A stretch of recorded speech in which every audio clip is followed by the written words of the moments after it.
Muitos de vocês devem ter assistido a cena protagonizada pelo ministro do Supremo Tribunal Federal, Ricardo Lewandowski, em um avião, ao ser questionado, ao ser interpelado por um cidadão que, no exercício da sua liberdade de expressão, disse o seguinte: o STF é uma vergonha. Confira um vídeo.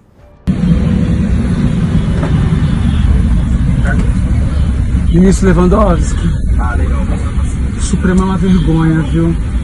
Eu tenho vergonha de ser brasileiro quando eu vejo vocês. Você quer ser preso? Eu não posso me expressar? Chama a Polícia Federal, então. Chama a Polícia Federal, então. Chama a Polícia Federal. Chama a Polícia Federal.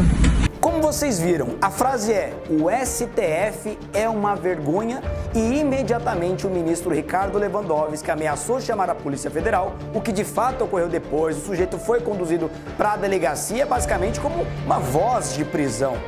E para causar maior estranheza, e aí sim vem a grande aberração jurídica, a assessoria do ministro Ricardo Lewandowski diz que ele simplesmente, ao presenciar um ato de injúria à Corte Suprema, sentiu-se no dever de protegê-la. Injúria? Será que é isso mesmo? Vejam bem, para um ministro do Supremo Tribunal Federal alegar desconhecimento da lei, ainda mais da lei penal, sou um tanto quanto estranho, não é verdade? Será que foi um crime de injúria praticado pelo cidadão comum ao expressar ali o seu descontentamento, um desprestígio ao Supremo Tribunal Federal? É claro que não. O crime de injúria está previsto no artigo 140 do Código Penal, que basicamente é uma ofensa. Quando você ofende uma pessoa, você está praticando o crime de injúria. O detalhe é o seguinte: aquilo que se protege neste delito é a chamada honra subjetiva. É o íntimo, é o decoro da própria vítima, leia-se, pessoa física. Supremo Tribunal Federal é um ente jurídico, não é uma pessoa.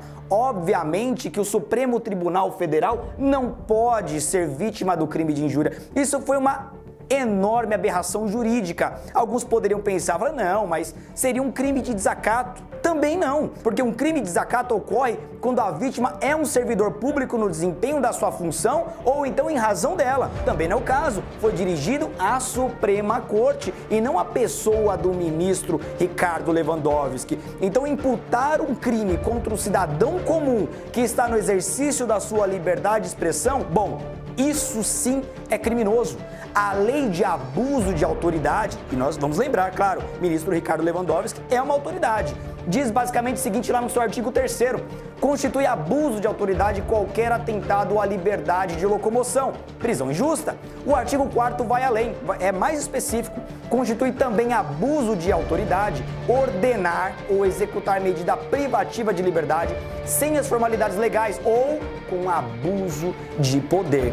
É bom agora lembrarmos da frase do ministro Luiz Fux, quando disse em uma entrevista ao lado da ministra Carmen Lúcia que o Supremo Tribunal Federal não deve satisfação à população porque não exercem um cargo eleito pelo povo. Mas vamos lembrar, eles são ministros e, portanto, servidores públicos. E como a própria expressão sugere, devem servir ao público ficando ao crivo do cidadão. É importante lembrar que o poder emana do povo.